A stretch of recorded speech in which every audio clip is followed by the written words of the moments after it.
পশ্চিমবঙ্গের নির্মাতা সৃজিত মুখার্জি নাকি প্রেম করেছেন। বেশ কিছুদিন ধরেই শোনা যাচ্ছে এমন গুঞ্জন। তার কথিত প্রেমিকা আর কেউ নন, অভিনেত্রী সুস্মিতা চট্টোপাধ্যায়। শারদীয় দুর্গোৎসবের মধ্যে গতকাল সুস্মিতার সঙ্গে তোলা কয়েকটি ছবি ইনস্টাগ্রামে পোস্ট করেছেন সৃজিত। এর আগে ডিয়ার মা সিনেমার প্রিমিয়ারেও একসঙ্গে হাজির হয়েছিলেন তারা। বিষয়টি নিয়ে প্রেমের গুঞ্জনটা আরও উস্কে উঠেছে। বিষয়টি নিয়ে গুঞ্জনের মধ্যে মাছরাঙা টেলিভিশনের behind the same with RRK অনুষ্ঠানে অভিনেত্রী রাফিয়াত রশিদ মিথিলাকে প্রশ্ন করা হয়।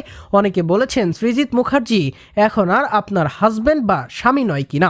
জবাবে মিথিলা বলেন, এটা তো যারা বলেছে তারা বলেছে, আমি কিছুই বলবো না। উনি এখনও আপনার স্বামী? এমন প্রশ্নের জবাবে 2 সেকেন্ড সময় নিয়ে মিথিলা বলেন, হ্যাঁ, পাসপোর্টে তার নামটি আছে। এমন প্রশ্নের জবাবে তিনি মাথা নেড়ে মিথিলা বলেন, হ্যাঁ।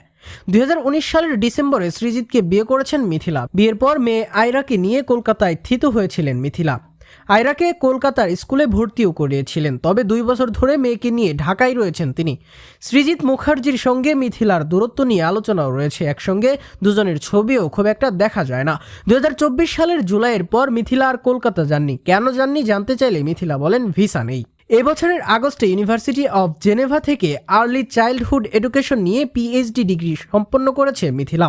মিথিলাকে অভিনন্দন জানিয়েছেন সৃজিত। মিথিলার পোস্ট শেয়ার করে সৃজিত লিখেছেন, অবিশ্বাস্য সাফল্য, অভিনন্দন। সৃজিতের শেয়ার করা পোস্টে মিথিলাকে শুভেচ্ছা জানিয়েছেন অনেকেই।